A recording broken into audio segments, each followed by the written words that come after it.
estava em decadência, né? Nós tínhamos aqui uma crise no café. Por quê? Porque o mundo ainda se recuperava da Primeira Guerra Mundial, certo? Então, se não vende muito café, o que é que acontece com a nossa economia? Né? Mela. Não é verdade? Tínhamos uma indústria de base, certo? Pequenininha, que produzia basicamente chinelos, velas e algumas roupas, mas não era aquela coisa, ai meu Deus, né? Que fábrica, né? Ai, era cheia, né? Né? Não era aquela coisa, era uma coisinha, né? Pequenininha. E naquela época a gente tinha marcado o quê? As desigualdades sociais, né? A maior parte do Brasil era ferrada, né? Por quê? Porque basicamente quem tinha dinheiro era quem tinha terra, certo? E quem mandava na política eram os grandes agricultores, basicamente quem plantava café, certo? E essas eleições, elas eram justas? Não. Quem mandava era quem tinha dinheiro, né? Começando lá de baixo na pirâmide. Quem controlava os municípios era a figura do coronel, certo? E aí havia aquela história do voto do cabresto. Aquela coisa que não existe mais no Brasil. Graças a Deus, né? Que hoje não existe mais isso no Brasil. Você ir atrás de político para ter o básico para você sobreviver, né, Josias? Graças a Deus você já superou isso. Graças a Deus, né? Ninguém hoje vende seu voto por uma ditadura. Ninguém mais. Por R$100 talvez, né? Aí havia aquelas coisas que eram meio atrapalhadas, tá? E isso, obviamente, gerou uma série de indignações. Todas essas coisas, né, que faziam o país ser desigual, pesou na conta, né? Porque é aquela coisa, toda ação tem uma consequência, certo?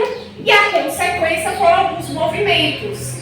Alguns, inclusive, pequenos, né? Pequenos assim, porque não chegaram ao país todo, né? Como, por exemplo, aquelas ordens messiânicas, né? Aquelas comunidades, como Canudos, lá em Bahia, Caldeirão, aqui no Ceará, certo? Não tinha a intenção, né, óbvio, de mudar essa sociedade aqui. Eles nem sabiam que aquele movimento estava ferindo a Constituição, estava deixando a Igreja Católica com raiva, né? Eles queriam viver a vida deles de boa, sabe? E tinha também o cangaço, que era tipo a polícia, o justiceiro do sertão, né?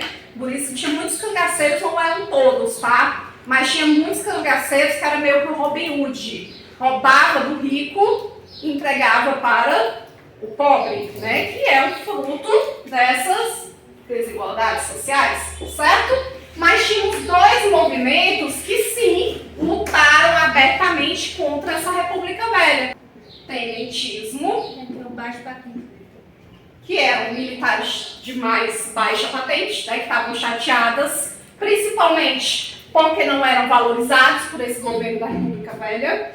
E também, Ricardo, além de não serem valorizados, eles também, tá, estavam chateados por toda essa roubalheira aqui na eleição. Porque assim, eles viram assim, nós nunca vamos ter um tal candidato que a gente quer, porque só era eleito 2 estados para presidentes.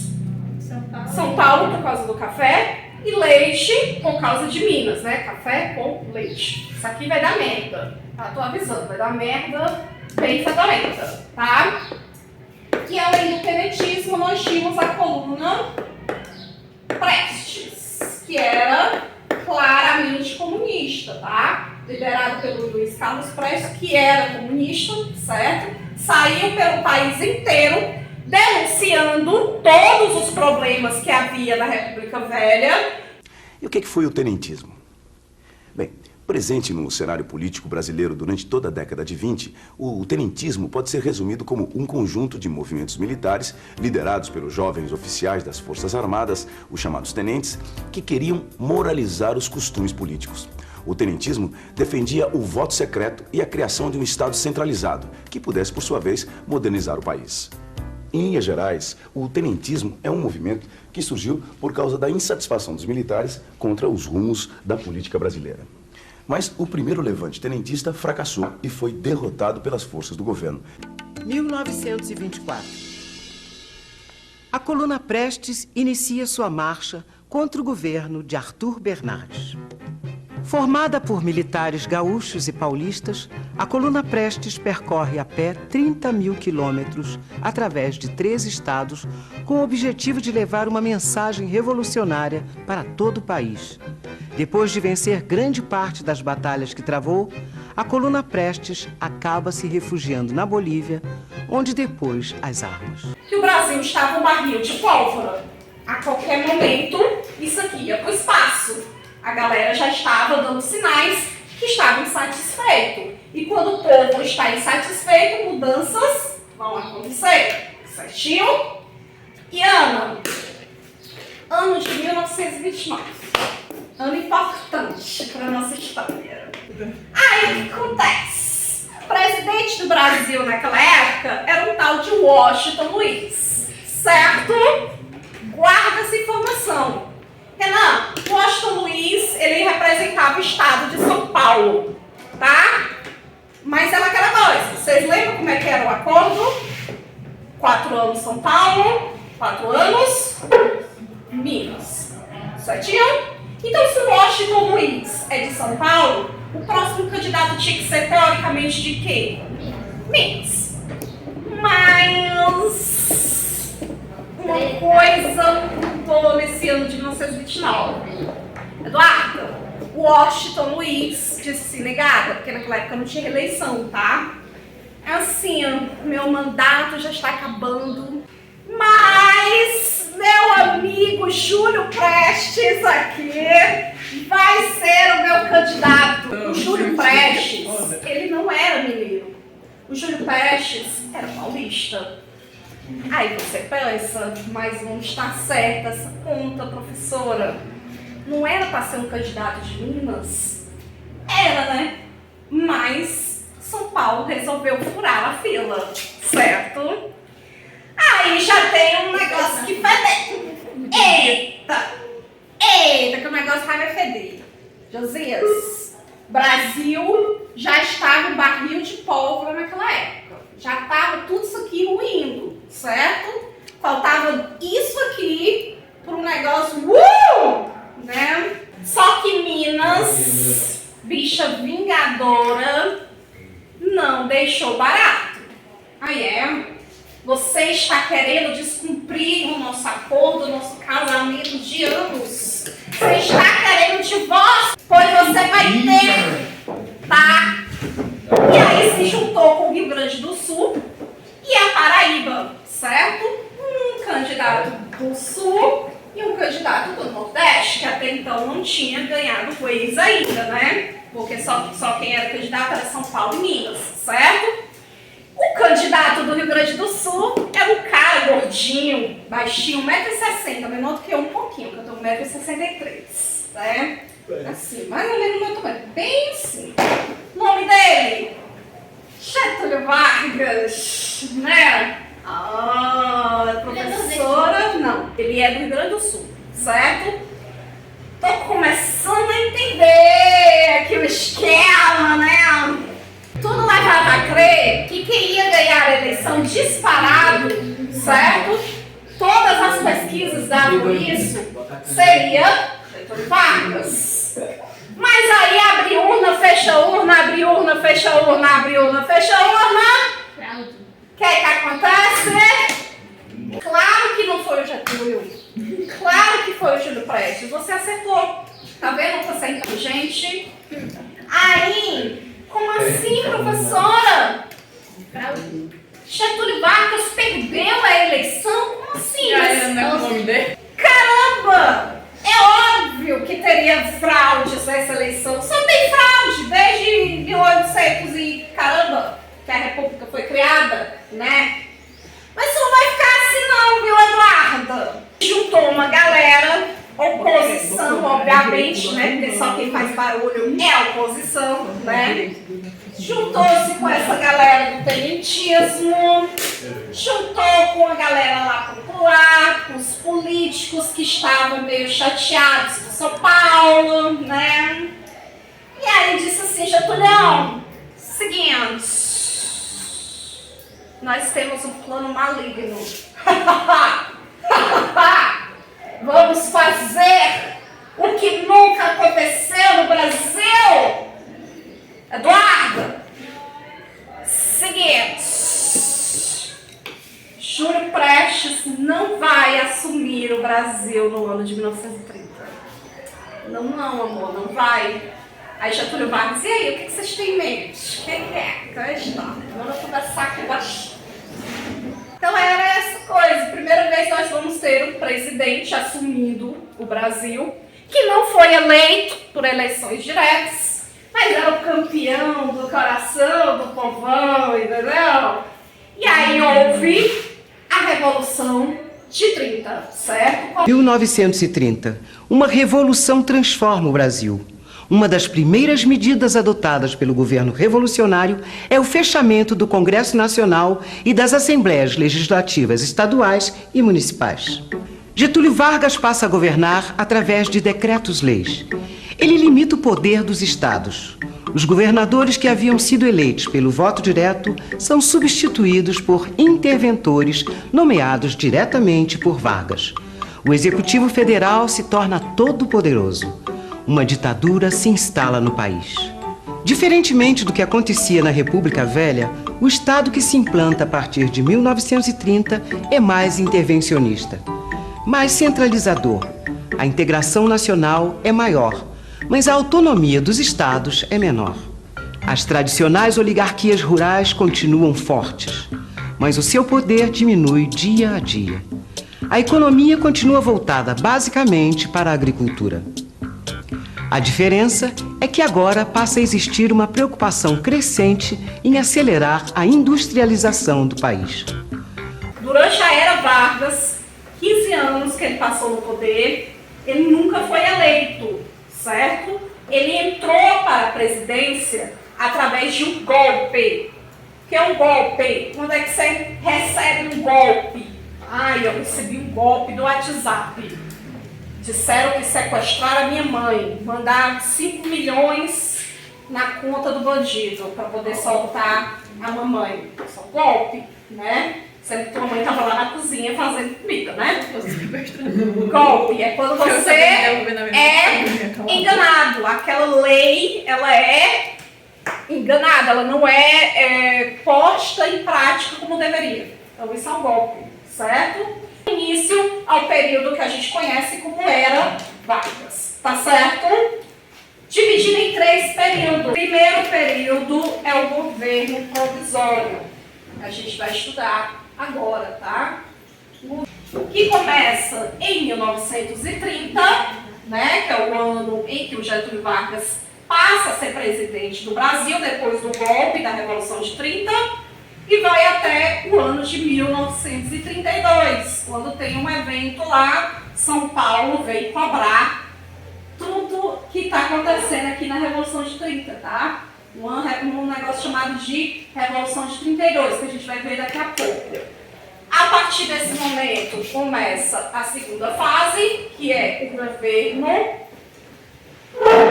constitucionalista, e o último, que é o Estado Novo.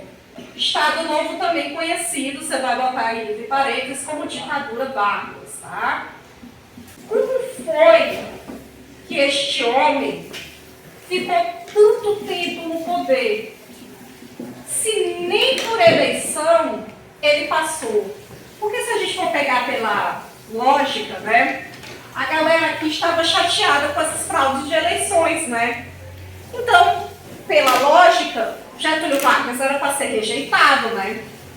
Porque não houve algo certo, né? A adequação, o cumprimento da democracia.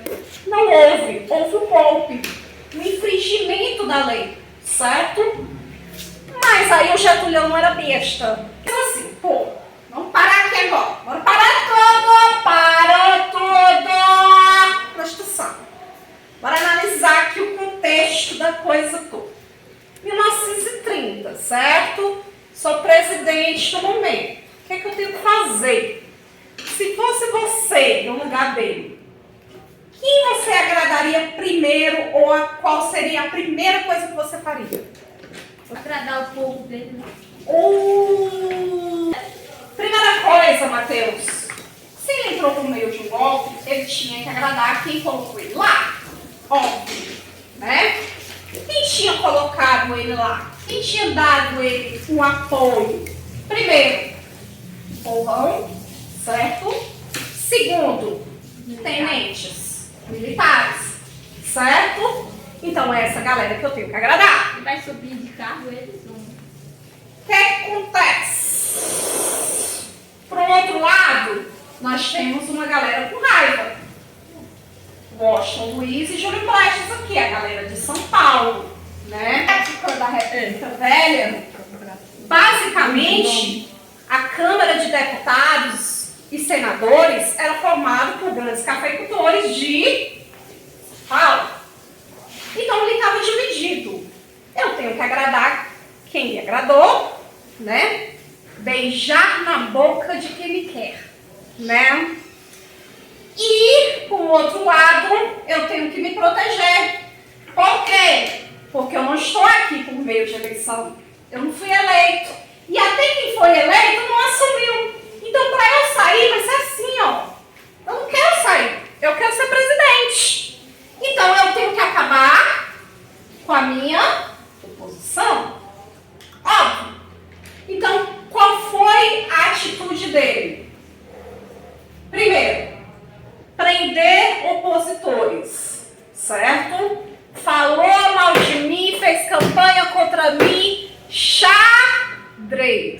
Eu, se fosse eu seria muito assim. Ele era matar logo. Eu mando pena de morte. Ó, segunda coisa, vai ter pena de morte, tá? Mas daqui a pouco, Não preciso falar disso agora não, falar coisas mais alegres, né? Segunda coisa, os governadores que tinham sido eleitos em 29, boa parte deles tinha sido eleito através de voto de cabresto, eleições fraudadas. Então, eu posso confiar nesses governadores? O que é que eu vou fazer? Eu vou tirá-los. Não vai assumir não, bebê. Simplesmente tirou todos os governadores que tinham sido eleitos na eleição junto com ele, né, de 29, e colocou no lugar dele pessoas que ele podia confiar, que ele chamou o nome de interventores, certo? Tinha que acabar com tudo isso aqui, ó. Acabar com toda a República Velha. Fazer um novo país. Essa era a proposta do Getúlio. E foi por isso que muita gente apoiou ele. Então ele já está agradando quem votou nele, certo? Oh, olha aí, olha aí, olha aí. Outra coisa que ele estava pensando era o seguinte: o povo, ele tira e ele bota. Tudo isso aqui, viu, Renan? Estava acontecendo, essa crise toda, porque estava havendo uma chateação das pessoas. Tem que agradar o povo de alguma forma. Por quê? Porque se você agradar o povo, Josias, aprende, leva isso pra vida, tá? Você for político, prefeito de Viçosa ou do Ceará, você tem que agradar o povo, sabe por quê? Porque o povo vai te amar. É uma coisa que o Lula faz bem, sabe? Agrada, por quê? Porque ele quer ser idealizado.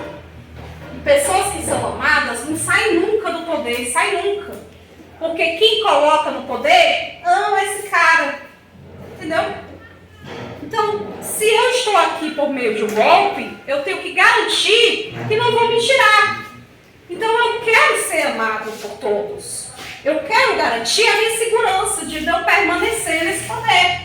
Então o que é que ele faz? Outra atitude dele, né, é criar ministérios. Porque isso aqui era uma bagunça, a República Velha era uma bagunça. Então chegou a hora de a gente arrumar a casa, certo? Então bora criar o Ministério da Saúde, bora criar o Ministério da Educação. E uma coisa importante, Josias, que não existia naquela época, o Ministério do Trabalho.